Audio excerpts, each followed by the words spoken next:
Si Asing. Hindi pala, si Taming Sir. Talaga? Magkakilala tayo? Pasensya ka na sa kaibigan ko. Pagkatapos kasi ng aksidente, hindi na niya matandaan ang mga dati niyang kaibigan. Sandali lang, kailan pa kayo magkakilala?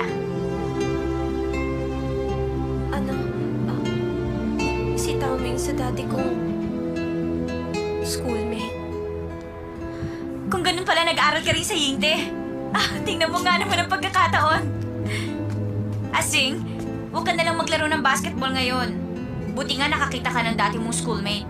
Siguradong marami kayong pagkukwentuhan. Hindi ba tama ako, Sanchay? Ganito na lang. Ako nang bahala di... Ako yun. Ako yun. Ako ang iyong Sanchay, Taming Sir.